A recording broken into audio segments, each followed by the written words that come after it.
गोपालगंज में सदर अस्पताल में शनिवार की रात एक मरीज की इलाज के अभाव में मौत हो गई। मौत के बाद परिजनों ने इमरजेंसी वार्ड में जमकर तोड़फोड़ की। बताया जा रहा है कि मरीज का नाम अली इमाम था, जो थावे थाना क्षेत्र के पैटना पट्टी गांव के साहिन मियां का पुत्र था। परिजनों ने इमरजेंसी वार्ड में डॉक्टर के नहीं होने और इलाज के अभाव में मरीज की मौत होने का आरोप लगाया। वहीं घटना की सूचना मिलते ही पहुंची पुलिस ने 3 लोगों को हिरासत में लिया। सदर एसडीएम प्रदीप कुमार ने बताया कि सीसीटीवी फुटेज जांच की जा रही है। यदि डॉक्टर ड्यूटी से गायब थे तो उन पर कार्रवाई के लिए क्या लिखा जाएगा। वहीं सिविल सर्जन डॉक्टर वीरेंद्र प्रसाद ने कहा कि एक डॉक्टर का ड्यूटी खत्म हो गया था और दूसरे डॉक्टर के पहुंचने में विलंब हुआ, जिसके कारण परिजनों ने हंगामा किया। गढ़वा में मौसम की पहली बारिश ने जहां गर्मी से आम लोगों को राहत दी है, वहीं कई जगहों पर वज्रपात से नुकसान भी पहुंचा है। इस वज्रपात की घटना में एक व्यक्ति और 2 पशुओं की मौत हो गई और 4 लोग घायल हो गए। पहली घटना धुर्की थाना क्षेत्र के फुटिया में घटी है, जहां वज्रपात की चपेट में आने से नवनिर्वाचित वार्ड सदस्य सुरेंद्र यादव की मौत हो गई। वहीं दूसरी घटना रामकंडा थाना क्षेत्र के केरवा गांव में घटित हुई, जिसमें तेज आंधी पानी के दौरान हुई वज्रपात से एक ही परिवार के 4 लोग गंभीर रूप से घायल हो गए। घटना के बाद सभी घायलों को इलाज के लिए रंका में भर्ती कराया गया है, जबकि तीसरी और चौथी घटना सगमा और मचियाओं इलाके की है, जहां 2 पशुओं की मौत हो गई। बिरमो के 5 तला कॉलोनी में एक युवती अपने प्रेमी के घर के सामने धरने पर बैठ गई। बताया जा रहा है कि युवती जमशेदपुर की रहने वाली है, वहीं वह सीसीएल की गोविंदपुर कॉलोनी का रहने वाला है। मामले की सूचना मिलने के बाद सीसीएल कॉलोनी पहुंचे बोकारो थर्मल थाना की पुलिस मौके पर पहुंची और पूरे मामले की जानकारी ली। युवती ने पुलिस को बताया कि युवक ने सबसे पहले उससे प्रेम जाल में फंसाया और 2 साल पहले मेरे साथ रंकनी मंदिर में विवाह करने के बाद जमशेदपुर न्यायालय में 2 फरवरी 2021 को कोर्ट मैरिज किया। इसके बाद अब अपने घर में रखने से इनकार कर रहा है। युवती ने बताया कि घर में रखने के एवज में ससुराल वाले 6 लाख रुपए दहेज की मांग कर रहे हैं। वहीं युवती को घर के सामने धरने पर बैठे देख युवक और उसके घर वाले घर में ताला लगाकर कहीं चले गए हैं। पटना के दीघा आशियाना मोड़ पर एसआईएस कंपनी के एटीएम कैश गाड़ी में आग लगने से अफरा तफरी का माहौल हो गया। घटना के बारे में बताया जा रहा है कि पिछले 3 दिनों से यह गाड़ी सड़क किनारे खड़ी थी। एकाएक देर रात लोगों ने देखा कि उसमें आग लगी हुई है। उसके बाद सूचना पुलिस और दमकल को दी गई। जब तक दमकल की गाड़ी मौके पर पहुंची, गाड़ी चलकर राख हो चुकी थी। यह जांच का विषय है कि गाड़ी में आग कैसे लगी। फिलहाल गाड़ी में कैश नहीं थे।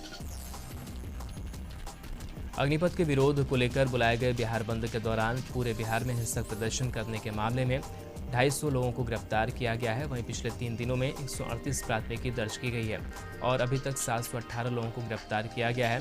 सीसीटीवी फुटेज और अन्य वीडियो के आधार पर उपद्रवी की तत्वों की गिरफ्तारी की जा रही है। राज्य पुलिस मुख्यालय ने अपील किया है कि किसी भी हालत में कानून हाथ में ना लें और हिंसा न करें। मुंगेर के कासिम बाजार में पानी की बोतल के पैसा मांगने पर बदमाशों ने किराना दुकानदार, पिता और पुत्र को गोली मार दी। पुलिस ने इस मामले में कार्रवाई करते हुए 5 अपराधियों में से 3 अपराधियों को गिरफ्तार किया है। इसके साथ ही घटना में इस्तेमाल 2 देसी कट्टा और 7 जिंदा कारतूस को भी बरामद किया है। एसडीपीओ नंदजी प्रसाद ने बताया कि बीते रात श्री कृष्णा रोड निवासी दुकानदार दिनेश शाह और उसके पुत्र विकास कुमार को गोली मार दी गई थी। इस मामले में घोषित टोला निवासी बिरबल ठाकुर का पुत्र रोहित ठाकुर समेत 3 लोगों को गिरफ्तार किया गया है। मुंगेर में इंदिरा आवास दिलाने के नाम पर लाभुकों से अवैध वसूली किए जाने पर लगाम लगाने के लिए गुहार लगाई गई है। इसको लेकर पड़हम पंचायत के नवनिर्वाचित वार्ड सदस्यों ने जिलाधिकारी से गुहार लगाई है।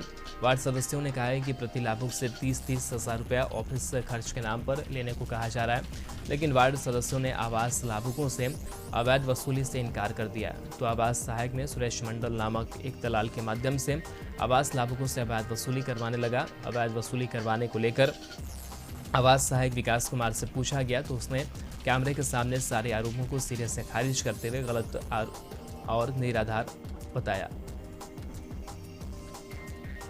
अग्निपथ योजना का विरोध करने के दौरान पालीगंज अनुमंडल मुख्यालय बाजार में जमकर तोड़फोड़, आगजनी और उपद्रव मचाने वाले उपद्रवियों और तत्वों की पहचान करने में पुलिस की मदद करने वाले आम लोगों को पुलिस रिवार्ड देगी। पुलिस को सूचना देने वाले लोगों की नाम गुप्त रखा जाएगा और पुलिस उन्हें सम्मान के साथ पुरस्कृत भी करेगी। इसका ऐलान खुद पालीगंज एएसपी अवधेश दीक्षित ने किया और आम लोगों से पुलिस की मदद करने की अपील की।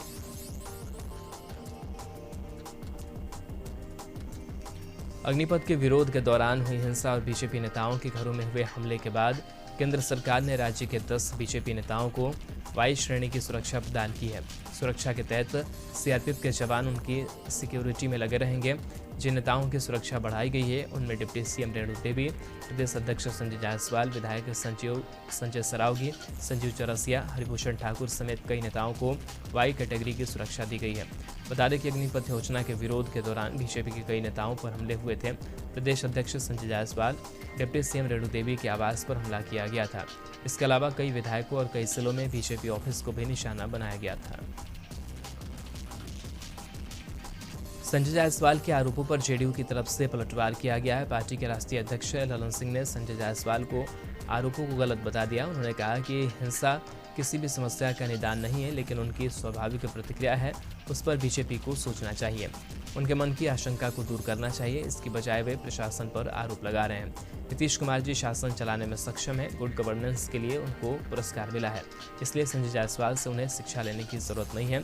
संजय जायसवाल का संतुलन बिगड़ गया है। उसी का प्रभाव है कि प्रशासन पर अनलगर आरोप लगा रहे हैं। तो वहीं जेडीयू संसदीय बोर्ड के अध्यक्ष उपेंद्र कुशवाहा ने भी संजय जायसवाल पर तंज कसते हुए कहा कि उन्हें बेवजह बयान देने की आदत हो चुकी है, इसलिए उनके बयान को गंभीरता से लेने की जरूरत नहीं है। अग्निपथ योजना को लेकर बिहार में कई जगहों पर बीजेपी कार्यालय पर हुई तोड़फोड़ के मद्देनजर रांची में बीजेपी के प्रदेश कार्यालय में भी सुरक्षा बढ़ा दी गई है। रैब के जवानों की तैनाती की गई है। उपद्रवियों से निपटने के लिए सुरक्षा व्यवस्था सख्त कर दी गई है। वहीं छात्रों के आंदोलन को लेकर बीजेपी नेताओं ने कहा कि एक राजनीतिक साजिश है। अग्निपथ योजना बहुत अच्छी योजना है, छात्रों को इससे समझना चाहिए।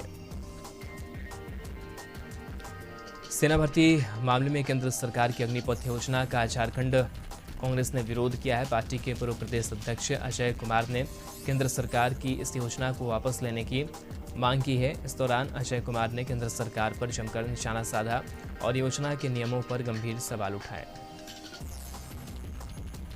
शनिवार को कई जगहों पर बवाल हुआ। पटना के मसौढ़ी में तारिगना स्टेशन पर अग्निपथ का विरोध कर रहे छात्र उग्र हो गए। इस दौरान जमकर उत्पात मचाया गया। उपद्रवियों ने जीआरपी थाने पर ही हमला कर दिया और थाने में खड़ी गाड़ियों में आग लगा दी और जमकर तोड़फोड़ की। इसके अलावा उपद्रवियों ने बाजार में भी जमकर उत्पात मचाया और कई दुकानों पर पथराव किया। इस दौरान पुलिस और प्रदर्शनकारी आमने सामने हो गए, जिसके बाद उपद्रवियों को कंट्रोल करने के लिए पुलिस को हवाई फायरिंग करनी पड़ी।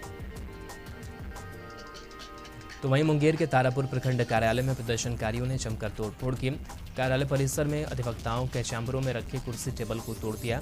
मिली जानकारी के अनुसार अग्निपथ के विरोध में तारापुर शहीद स्मारक के पास विरोध प्रदर्शन कर लौट रहे हजारों की संख्या में उपद्रवी तारापुर प्रखंड कार्यालय परिसर में घुस गए और कार्यालय परिसर में बने अधिवक्ताओं का चैम्बर को बुरी तरह से क्षतिग्रस्त कर दिया।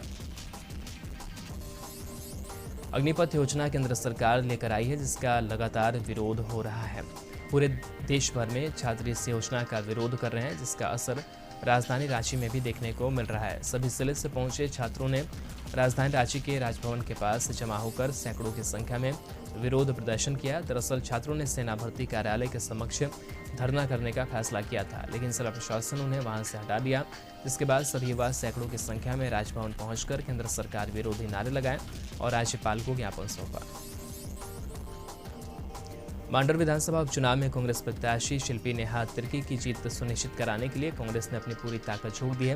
कांग्रेस के प्रदेश अध्यक्ष समेत कई बड़े नेता मांडर के अलग अलग इलाकों में जाकर सभाएं कर मतदाताओं को अपने पक्ष में गोलबंद करने और कांग्रेस प्रत्याशी को वोट देने की अपील की।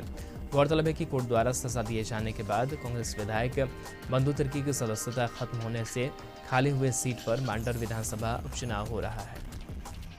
मोसदेश महतो बेड़ो प्रखंड के कई गांवों का दौरा कर गठबंधन के उम्मीदवार गंगोत्री कुचूर के पक्ष में मतदान करने की अपील की। इस मौके पर उन्होंने कहा कि वर्तमान सरकार में भ्रष्टाचार चरम सीमा पर है। वहीं चुनाव प्रचार के लिए बेड़ो शहरी क्षेत्र में रोड शो भी किया। वहीं प्रखंड के पाकमेड़ी, करांची, पुरियो और जरिया गांव के जनचौपाल में प्रत्याशी गंगोत्री कुचूर के पक्ष में मतदान करने की अपील की।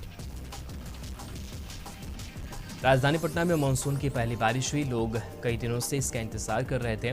भीषण गर्मी से लोग परेशान थे और मानसून के आने की प्रार्थना कर रहे थे। इंद्रदेव ने राजधानी वासियों की सुन ली और रिमझिम बारिश के बाद लोगों को गर्मी से राहत मिल गई है। तो वहीं पटना के अलावा कई और जिलों में भी बारिश हुई है। सिवान में बारिश से मौसम का मिजाज बदल गया है। झरिया थाना इलाके के चौथाई कुल्ले धर्मनगर में 4 से 5 की तादाद में अपराधियों ने एक घर में घुसकर महिला पर फायरिंग कर दी। इस मामले में पीड़ित लक्ष्मी देवी ने बताया कि 4 से 5 की तादाद में कुछ लोगों ने दरवाज़ा खटखटाया और खटखटाने की आवाज़ सुनकर उसने जैसे ही दरवाज़ा खोला तो अपराधियों ने उस पर हमला कर दिया और उसके साथ मारपीट की। साथ ही उसके गले को दबा दिया। गला दबाने के चलते वो बेसुध हो गए। इस दौरान अपराधियों ने उसके गले की चेन, कान की बाली सहित 3,000 रुपये निकाल लिए और जब महिला ने हल्ला मचाया तो अपराधियों ने उसके ऊपर फायरिंग कर दी। हालांकि वो इस हमले में बाल बाल बची है।